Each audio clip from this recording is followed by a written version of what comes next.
한 해를 시작한 지 2주째입니다. 여러분의 심령마다, 가정마다, 일터마다, 여러분의 계획마다 하늘로부터 평강과 긍휼과 하나님의 은혜가 충만하게 임하시길 축복합니다. 사랑하는 성도 여러분, 여러분의 가정에는 가정 예배가 있습니까? 혹시 지난 한 해 가정 예배에 실패한 것은 아닙니까? 우리 교회는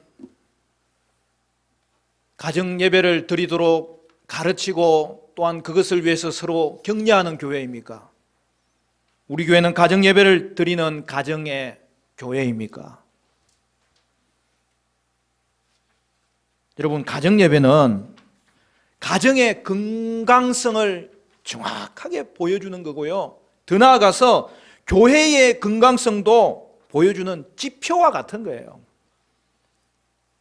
제가 신년을 맞이하면 비전 설교를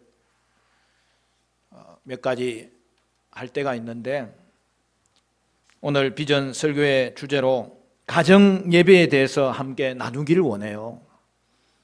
우리가 연말 특세할 때 믿음의 세대를 일으키라는 그런 말씀을 살펴보았는데, 우리가 신년을 맞이하여 가정 예배로 가정을 세워라 하는 말씀을 살펴보길 원해요. 오늘 우리가 섬기는 교회는 소위 말하는 개혁된 교회입니다. 그 말은 무슨 말이냐 하면, 중세가 하나님의 말씀에서 벗어나여 타락해졌을 때에 다시 말씀으로 돌아가서 원래의 교회를 회복시킨 걸 말하는 것으로, 그래서 우리는 16세기 종교개혁 이후의 교회를 개혁된 교회, 줄여서 개혁교회, 리폼드 처치라고 이야기하는 거예요. 그걸 좀 더 포괄적으로 이야기할 때는 개신교회라고 해요. 프로테스탄트, 항의하는 거죠. 대항하는 거죠. 무엇에 대한 항의입니까? 타락한 중세교회에 대한 그런 대항으로 세워진 교회이므로 개신교회라고 하는 거예요. 그 개신교회 중에서도 말씀으로 회복된 이 교회의 원리를 간직하기를 힘쓴다는 의미에서 여러분 개혁교회고요. 또 교회의 질서, 특히 교회 정치의 원리에 있어서도 철저하게 하나님의 말씀 위에 세우려고 했던 장로교회가 바로 우리가 섬기는 교회예요. 왜 제가 이 말을 하느냐 하면, 여러분, 중세가 왜 말씀에서 벗어나게 된 것입니까? 그 중에 하나가 가정에 대한 말씀의 가르침을 버렸기 때문이에요. 가정의 참 의미를 회복시킨 것이 종교개혁이에요. 중세의 가정에 대한 큰 변화가 있었어요. 중세 시대의 가정은 빛을 제대로 보지 못했으며 신앙은 교회의 전유물일 뿐이었어요. 그런 상황에서 종교개혁은 가정의 역할과 기능을 본래대로 회복시킨 거예요. 여러분, 당신은 신앙생활 제대로 하기 위해서는 수도원으로 도피해야 된다고 여겼는데, 종교개혁은 이 신앙생활의 본거지를 가정이라는 현장으로 돌려놓은 거예요. 수도원에서 이루어졌던 매일의 기도와 성경 읽기를 가정예배로 옮긴 거예요. 삶의 무게가 성직자에게서 시민, 즉 남편이자 아버지, 아내자 어머니에게로 옮겨졌으며, 이 가정이라는 현장에서 경건을 배우고 예배하고 훈련할 수 있게 된 거예요.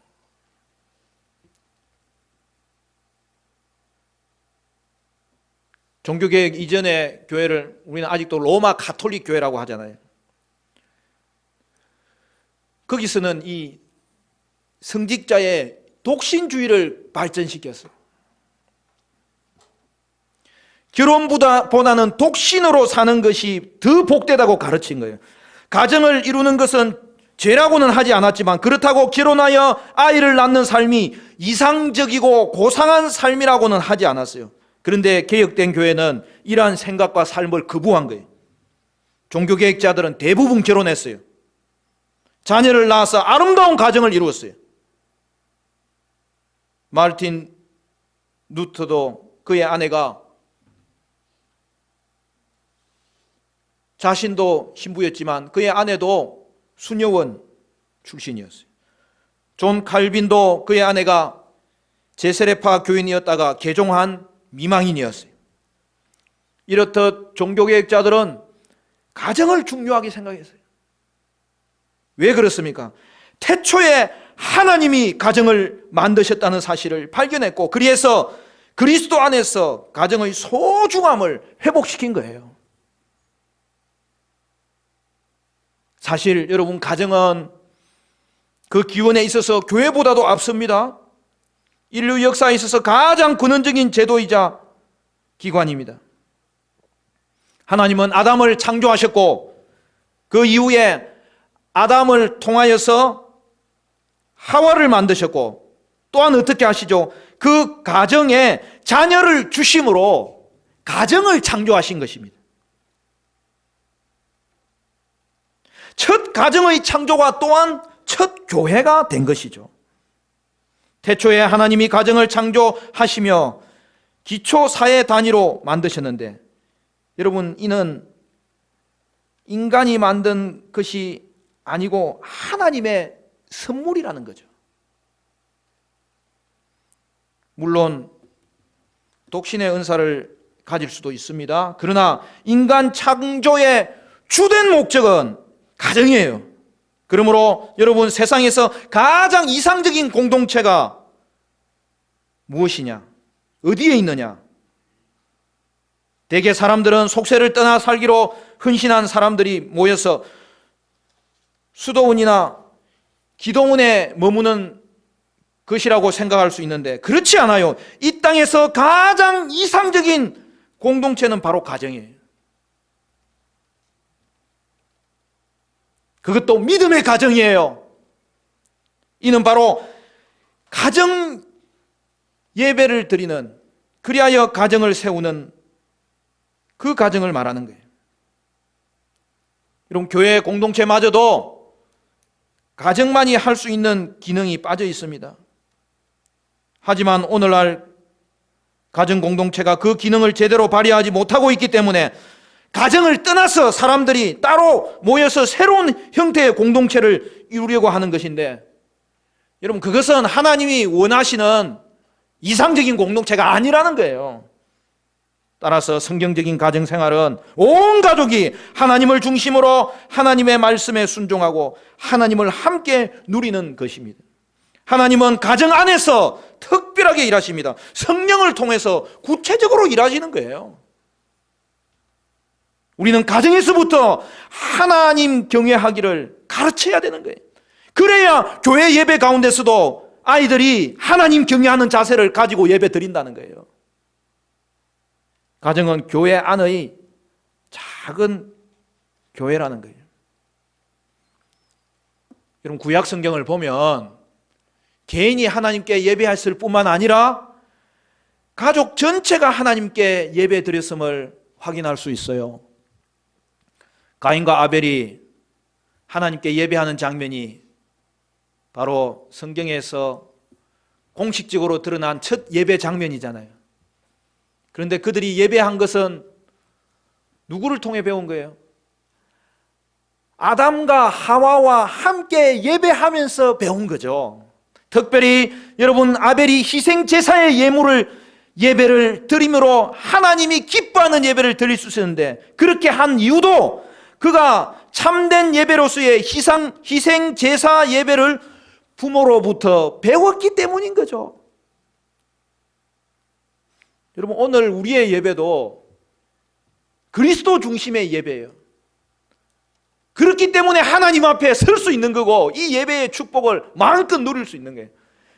그래서 성령 안에서, 진리 안에서 예배하는 거예요. 창세기 4장 24절을 보면 아벨이 가인의 살해를 인하여 죽었을 때 그 뒤에 아담이 누구를 낳죠? 셋을 낳습니다. 그죠? 그 셋은 누구를 낳죠? 에노스를 낳습니다.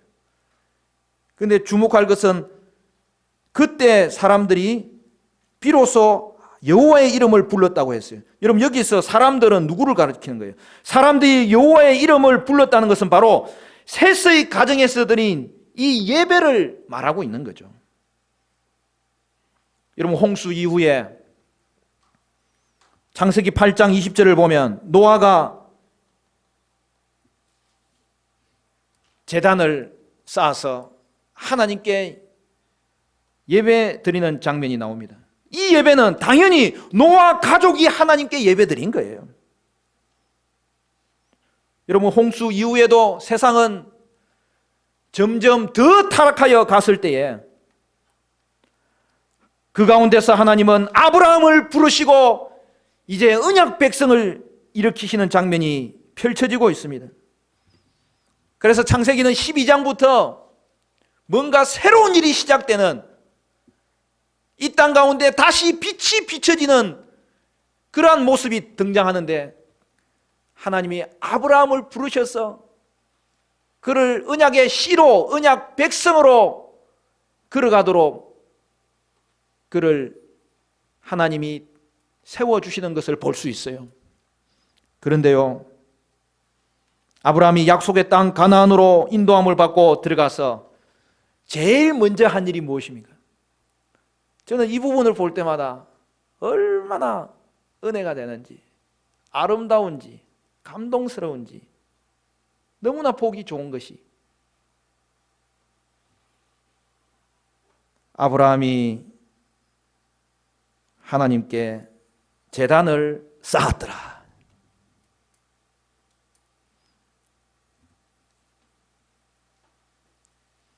여러분, 이건 한번 확인해 보고 갑시다.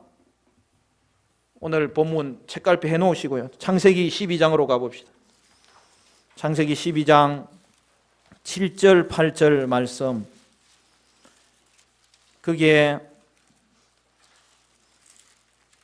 아브라함이 약속의 땅 가나안으로 인도함을 받고 들어가서 그가 했던 삶의 모습이 드러나는데요, 창세기 12장 7절부터 보면 이렇게 되어 있습니다. 여호와께서 아브라함에게 나타나 이르시되 내가 이 땅을 내 자손에게 주리라 하신지라. 자기에게 나타나신 여호와께 그가 그곳에서 제단을 쌓고 거기서 베델 동쪽 산으로 옮겨 장막을 치니 서쪽은 베델이요 동쪽은 아이라. 그가 그곳에서 여호와께 제단을 쌓고 여호와의 이름을 부르더니, 계속해서 연속으로 나타난 것은 아브라함이 하나님께 제단을 쌓고, 그런데요, 여러분, 이 제단은 개인 제단이 아닌 거죠. 가정 제단이에요. 가나안 땅으로 들어간 아브라함 가족이 예배한 것을 말하는 거예요. 하나님은 아브라함과 언약을 맺으실 때도 개인에게만 지키라고 한 것이 아니라 후손도 대대로 지키라고 명하신 것 아닙니까? 그러므로 여러분, 우리의 자녀는요, 언약의 자녀로 키워야 되고, 우리 가정은 언약 공동체로 세워야 되고, 결국 우리의 가정이 예배 공동체가 되어야 되는 거예요. 아브라함의 본을 받아서 그 아들 이삭도 동일한 삶의 모습을 우리에게 나타내 보여주고 있습니다. 여호와께 제단을 쌓고, 창세기 26장으로 가보면 25절에 이렇게 말합니다. 이삭이 그곳에 제단을 쌓고 여호와의 이름을 부르며 거기 장막을 쳤더니 이삭의 종들이 거기서도 우물을 팠더라. 여러분, 야곱도 가정 예배를 드리면서 온 가족 구성원들이 이방신을 버리기로 결단하고 회개하는 기회를 얻었던 거죠. 창세기 35장 1절부터 가면 이렇게 되어 있습니다. 하나님이 야곱에게 이르시되 일어나 베델로 올라가서 거기 거주하며 내가 내 형 에서의 낯을 피하여 도망하던 때에 내게 나타났던 하나님께 거기서 제단을 쌓으라 하신지라. 그 뒤에 뭐라고 되어 있죠? 야곱이 이에 자기 집안 사람과 자기와 함께한 모든 자에게 이르되 너희 중에 있는 이방 신상을 버리고 자신을 정결하게 하고 너희들의 의복을 바꾸어 입어라. 온 가족이 하나님 앞에 모여서 회개하며 다시 야곱이 그 온 가족의 삶을 회복시킨 장면이고, 결국 어떻게 됐죠?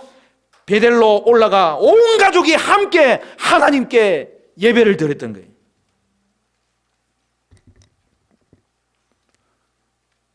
욥을 아십니까? 아브라함과 당대에 살아요.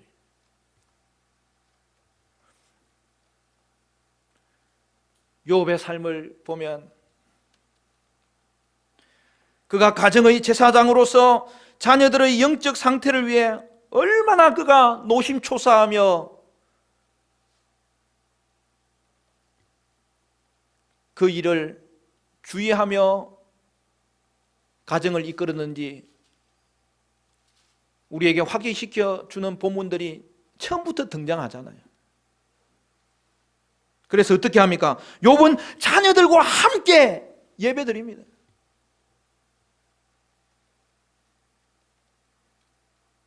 욥기 1장 5절을 보면 그들이 차례대로 잔치를 끝내면 욥이 그들을 불러다가 성결하게 하되 아침에 일어나서 그들의 명수대로 번제를 드렸으니 이는 욥이 말하기를 혹시 내 아들들이 죄를 범하여 마음으로 하나님을 욕되게 하였을까 함이라. 욥의 행위가 항상 이러하였더라. 여호수아도 백성 가운데 서서 자신이 먼저 가족과 함께 하나님을 섬기겠노라고 선언했잖아요. 여호수아 24장 15절 하반절, 그 유명한 오직 나와 내 집은 여호와를 섬기겠노라 하니, 그러면서 너희도 결단하라고 요구했잖아요. 여러분, 이스라엘은 여호수아의 모범을 따랐습니다. 그들은 가정 단위로 하나님께 나아갔고 그리하여 신앙생활도 가정 단위로 형성된 거예요. 신약교회도 마찬가지입니다.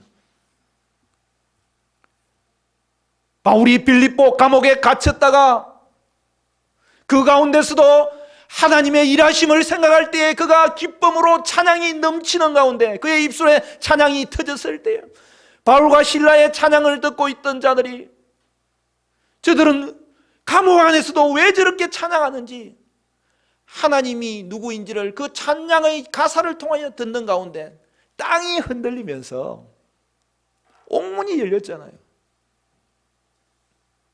간수들이 가보니까 옥문이 열려있어요. 큰일 났다. 우리가 이제는 이에 대한 책임을 지고 죽을 수밖에 없겠다. 그래서 이 간수장이 자결하려고 하는데 감옥 어두운 곳이었기 때문에 저 구석에서 그것을 유심히 살펴보고 있던 바울이, 형제야, 내가 여기 있노라.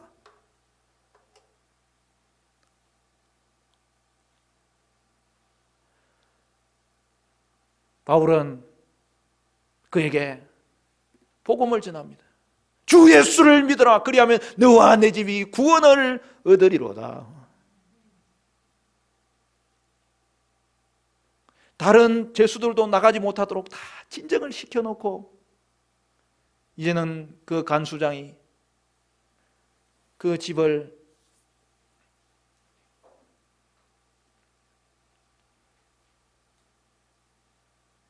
온 가족이 모이도록 준비시킨 이후에 바울을 데리고 가잖아요.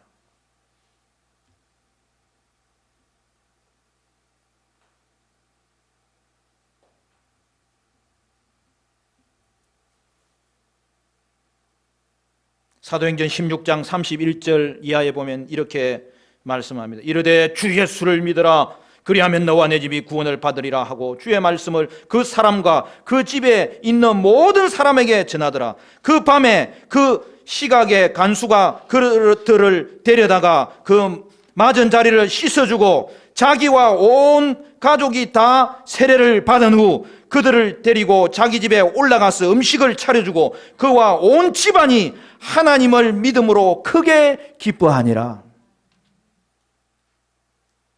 그 간수장이 고넬료예요. 그날에 고넬료의 온 가족이 세례를 받죠. 온 가족이 예수를 믿게 되죠. 그 이후에 어떻게 되었을까요? 고넬료의 가정이 하나님께 예배드리는 거죠. 그리고 그 가정이 교회가 되는 거예요. 바울이 빌레몬에게 보낸 편지에서 가정을 중심으로 신앙생활이 이루어지고 있음을 우리는 살펴볼 수가 있습니다. 빌레몬서 1장 2절을 보면 골로새 교회의 지도자인 그 빌레몬에게 인사하면서 하는 말이 자매 아비아와 우리와 함께 병사된 아키뽀와 네 집에 있는 교회에게 편지하노라. 여러분, 초대 교회에는 가정 예배가 있었고 그것이 확장되어서 교회 예배가 된 거예요. 사랑하는 성도 여러분, 오늘날 가정이 무너지고 있습니다. 그 중에서도 심각한 일은 가정의 신앙이 무너지고 있습니다. 그것의 근본 원인은 가정에서 예배하기에 실패했기 때문입니다. 여러분, 오늘 본문을 보면 우리 가정을 세우는 길이 무엇이라고 하였습니까? 오늘 살펴본 시편 127편 1절 2절 말씀 우리 같이 읽어볼까요? 1절 2절 시작. 여호와께서 집을 세우지 아니하시면 세우는 자의 수고가 헛되며 여호와께서 성을 지키지 아니하시면 파수꾼의 깨어 있음이 헛되도다. 너희가 일찍 일어나고 늦게 누우며 수고의 떡을 먹음이 헛되도다. 그러므로 여호와께서 그의 사랑하시는 자에게는 잠을 주시는도다. 여러분, 여기 보면 헛되다는 표현이 3번이나 등장해요. 여러분, 가정을 세우는 길이 뭐라고 하였습니까? 가정은 하나님이 세워주셔야 세워진다는 거예요. 그러므로 우리의 가정에는 말씀이 반드시 있어야 하고 기도가 반드시 있어야 되고 찬양이 반드시 있어야 하는 것을 말씀하는 거예요. 따라서 가정에 예배가 없으면 모든 것이 헛되다는 거예요. 오늘날 사람들이 쏟고 있어요. 일과 돈이 인생의 목적이 되어버리는 바람에 사탄의 유혹에 여러분 넘어가 버렸어요. 사탄의 유혹에 패배해 버렸어요. 죄송한 말씀이지만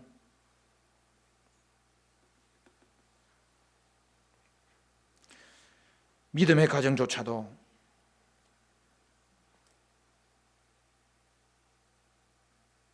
마찬가지입니다. 사탄의 유혹에 넘어가 가정재단이 무너진 것으로 구체적으로는 가정 예배가 무너져 버렸습니다. 가정에서의 예배에 실패했기 때문에 모든 것이 무너지는 겁니다. 여러분, 자녀에게 수고의 떡을 먹이더라도 생명의 떡을 먹이지 못하면 그 가정은 결코 세워질 수 없습니다. 3절을 보면 자녀를 뭐라고 했어요? 여호와의 기업이라고 했어요. 그러므로 우리는 우리 자녀들을 믿음의 자녀로 키워야 되고요. 따라서 우리는 가정에서 자녀들과 함께 예배할 수 있어서 가정 경건을 세워야 되는 거예요. 저는 우리 모든 성도 여러분이 이 땅에서 부유해지기를 바랍니다. 그런데 참된 부유가 뭐예요? 가정 경건이에요. 그것은 더 나아가 이 사회에 영향을 미치게 되는 거예요. 이 성을 지키는 것에까지 영향을 미치는 거예요. 가정 예배를 통해 가정이 바르게 세워지지 않으면 결국 사회도 무너지고 마는 거예요. 사랑하는 성도 여러분, 하나님은 부모에게 자녀들의 신앙을 교육하는 책임을 맡기셨어요. 가정 예배는 자녀에게 신앙을 전수하는 가장 좋은 방법이에요. 구약과 신약과 교회사를 통틀어서 가정은 늘 교육과 예배를 위한 최고의 장소였어요. 가정은 하나님을 경외하고 경험하는 연습장 역할을 합니다. 부모는 자녀를 하나님께로 인도하고 이끄는 하나님의 손과 같은 거예요. 부모는 하나님의 권능과 역사와 언약을 자녀에게 전달해 주어야 되는 거죠. 그러기 위해서는 가정에서 하나님 경외함부터 가르칠 수 있어야 되고, 결국 가정 예배가 없으면 신앙 전수가 이루어질 수 없다는 사실을 우리는 심각하게 받아들여야 되는 거예요. 가정 예배를 통해서 언약의 자녀가 세워지고, 그로 인하여 교회도 세워지고 이 땅도 세워지는 거예요. 제가 자라면서 저희 집에도 가정 예배가 있었어요. 그런데 그것은 정기적인 가정 예배가 아니었어요. 제가 어머니 뱃속에서부터 신앙생활한 모태 신앙인인데도 가정 예배를 몰랐어요. 저희 부모님, 장로님, 근사님으로 섬겼는데도 가정 예배를 드리지 않았어요. 물론 명절에는 가정 예배를 드렸어요. 추석과 설에 우리는 가정 예배 드리기 위해서 무조건 모였어요. 집안에 대소사가 있을 때는 언제나 예배 드렸어요. 그리고 어릴 때는 잘 때 기도해 주시고, 특별한 일이 있을 때는 기도해 주시면서 저를 보냈을 때 얼마나 든든하게 이 땅을 살아갔는지 모릅니다. 여러분, 옛날에는 구역 예배라고 했잖아요. 저는 어릴 때부터 구역 예배에 한 번도 안 빠지고 참석했어요. 왜냐하면 저희 아버지가 구역장이라 가지고. 그러면서 어느 날 선언을 하는 게, 우리 집 가정 예배는 구역 예배다. 그게 어릴 때는 맞는지 안 맞는지 잘 모르겠더라고요. 그래가지고 꼼짝없이 예배를 드렸어요. 그러나 여러분, 그것은 가족 구성원이 함께 정기적으로 모여서 예배하는 가정 예배는 아니었어요. 제가 가정 예배를 본격적으로 드리게 된 것은 유학 갔어요. 여러분, 한국 사회가 얼마나 바쁩니까? 그리고요, 교육자들은 더 바빠요. 이게 말이 안 되는 거죠. 그런데 미국 신학교에 하나님께서 유학길을 열어주셔서 갔는데 이 삶의 여유가 다시 회복된 거예요. 규칙적인 생활을 할 수 있게 된 거예요. 그러면서 사모님이 가정예배 드리자고 이야기할 때 그동안에 했다가 말았다가 실패하고 했는데 드디어 그렇게 할 수 있겠구나. 좋습니다. 그래서 목요일 저녁에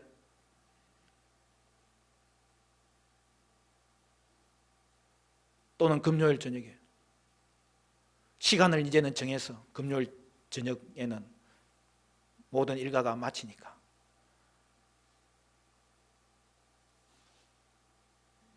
장소는 거실, 그렇게 가정예배를 드렸어요. 그런데 제가 가정예배 드리는 방법을 몰라가지고 첫날부터 설교를 40분 했어요. 애들을 고문을 해버린 거예요.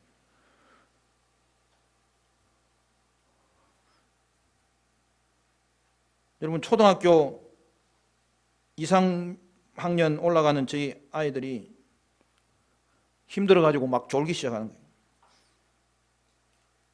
다리가 저려가지고 막 자세가 흐트러지기 시작하는 거예요. 그래도 우리 아이들이 믿음으로 잘 자랐다면 그때 그 억압적인 가정예배 덕분이에요. 근데 어느 날 금요일 날 보통 일가 다 그냥 마치는데 그날 학교에 일이 있어가지고 제가 모임에 참석해야 돼서 아내한테 여보, 가정예배 인도를 이번 주는 당신이 하세요. 그렇게 하고 이제 저는 일을 마치고 집에 갔단 말입니다. 그래서 제가 궁금하잖아요. 그래서 아이들한테 물었어요. 가정예배 잘 드렸냐? 그러니까 얼굴이 환해가지고 너무나 은혜로웠어요. 이상한데? 그래, 내가 그 다음 주도 아내에게 시켰어요. 근데 보니까 저분은 설교를 안 하더라고.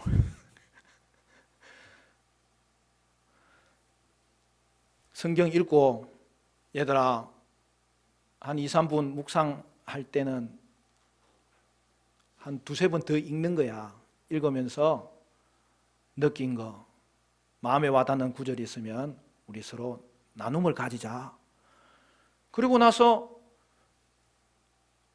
먼저 이야기해 볼 사람 하니까 입에서 술술술술술술 말씀을 이야기하는 거예요.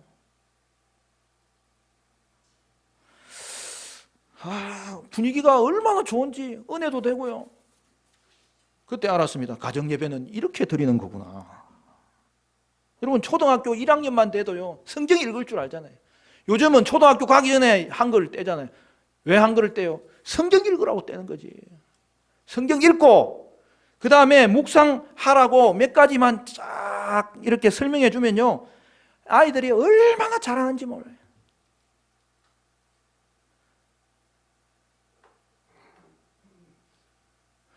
그때 잠언 그날 1일이면 1장 10일이면 10장 이러면서 잠언 읽고 나눔하라는데 서로 하려고 제가 먼저 할게요. 그 뒤에 한국 돌아와가지고 또 부교육자 생활을 시작하면서 한 달 만에 가정 예배가 없어졌었어요. 그러다가 또 회복하고 그리고 제가 담임 목회를 하면서 다시 가정 예배를 회복시킬 수 있었는데요. 여러분 저희 집 가정 예배를 이야기하는 이유는 여러분 가정 예배 방법을 위한 하나의 가이드가 될 수 있어요. 먼저 시간과 장소를 정하는 거예요. 가정 예배 시간은 매일 하는 게 좋습니다. 여러분 구약 성도는 매일 3번씩 기도했어요. 그것을 이어받아서 신약 성도도 매일 3번씩 기도했어요. 기도하러 가는 중에 사도 바울이 안전매기도 고치고 기도하러 가는 중에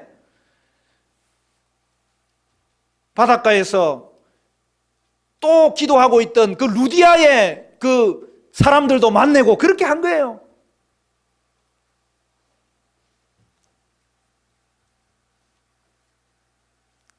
식사 때 가정 예배를 드리면 제일 좋은 것이 밥 먹고 자리를 정돈한 이후에 성경 가져오느라 하고 성경 읽고 나눔하면 자연스럽게 3번 예배할 수 있어요. 근데 요즘 얼마나 바쁩니까? 그래도 저녁만큼은 가족이 함께하고 또한 매일 한번 예배할 수 있어요.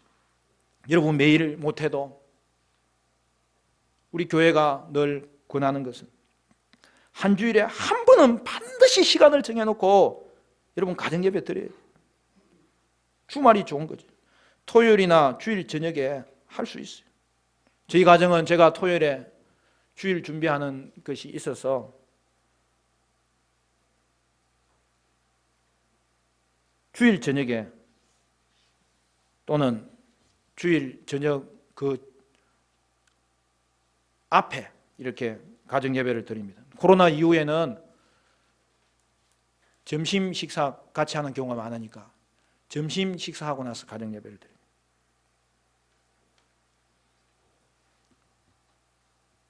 교회 일하고 겹칠 때에는 때로는 또 내일 직장에 뭐 준비하러 가야 될 게 있어서 저녁까지 못 있고 갈 때에는 손잡고 기도라도 하고 보냅니다.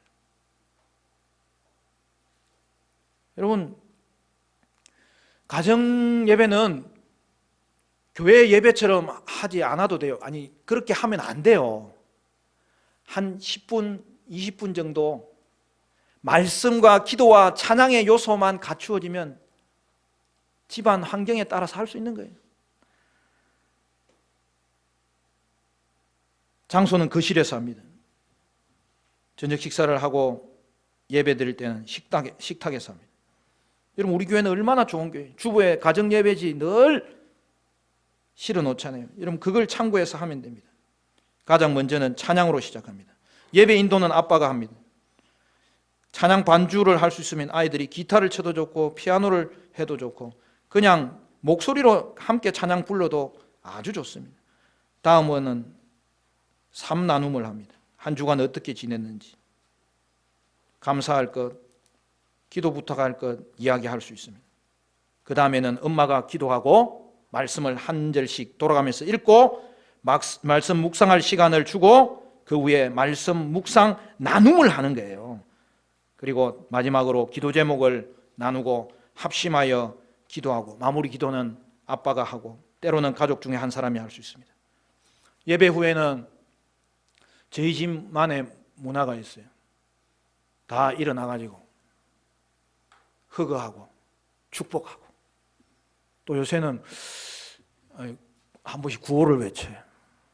서로 손잡고 샬롬 샬롬 샬롬 예배하겠습니다. 때로는 발도 딱 맞춰가지고 다 같이 예수 딱 하고 그 다음에 또 허거하고 축복하고 요즘 또 홍기 쌤이 또 한 바퀴 돌자 그래가지고 한 바퀴 돌고 여러분 근래에 한 신문을 보면 크리스찬 학부모 주일 예배와 학원 겹치면 학원 먼저 보내겠다라는 제목의 기사가 실린 적이 있어요. 여러분 코로나 때는 다 한 거예요. 여러분 현재 그리스도인 부모의 신앙 현실이 어떤지를 보여주는 거예요. 여러분 반 이상이 그렇게 하겠다고 답한 거예요. 특히 소득 수준이 높을수록 학원에 보내겠다고 답한 비율이 71%까지 치솟았다는 통계가 나와요. 여러분 믿음의 가정조차도 쏟고 있는 거예요. 여러분 이것이 바로 사탄의 유혹에 넘어간 믿음의 가정이 무너지는 모습이에요. 그러면 우리는 어떻게 해야 할까요? 믿음의 가정을 세우는 길은 가정 예배밖에 없어요. 먼저 부모가 결단해야 됩니다. 그리고 자녀들과 대화하면서 그들을 이끌어야 됩니다. 여러분 학교 가기 전에는요 아이들과 함께 예배하는 습관을 들이기가 쉽지 않아요. 어수선하고 힘들고 그렇지만 또 다시 시작하는 거예요. 자기 전에 기도하는 것부터 성경 읽어주는 것부터라도 시작하는 거예요. 그리고 가정 예배를 드리기 위해서는 덜 중요한 것을 포기할 수 있어야 됩니다. 주일 성수는 마찬가지고요. 가정 예배를 위해서 그 시간을 정할 수 있기를 위해서 다른 것 희생할 수도 있어야 됩니다. 어떤 분은 가정 예배를 위해서 성진을 미룬 분도 있어요.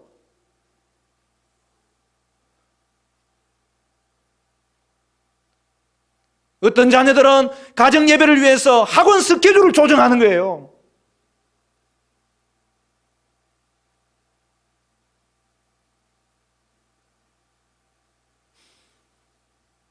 우리 아내들도 계모임을 포기해요.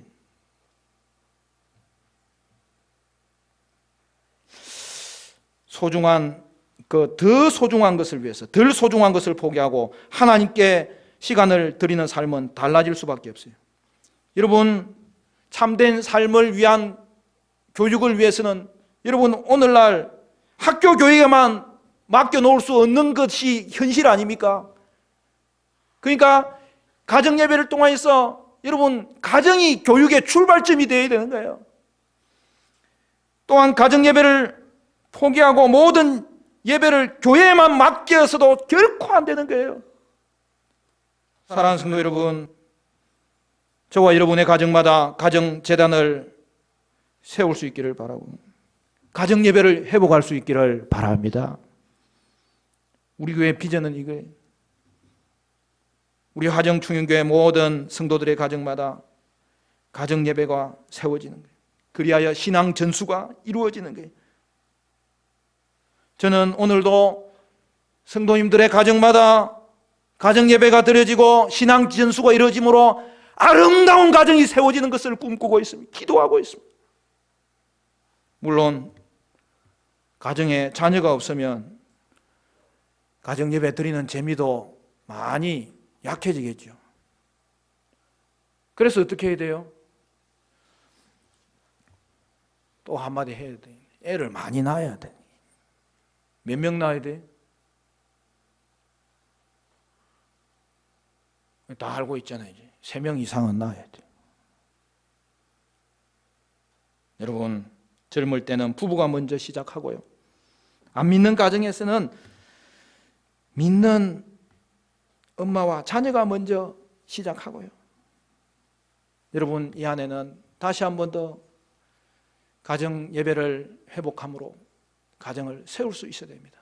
사랑하는 성도 여러분, 여러분의 가정마다 가정 예배를 통해서 가정이 세워지는 놀라운 은혜의 역사가 일어나기를 주님의 이름으로 간절히 축원합니다.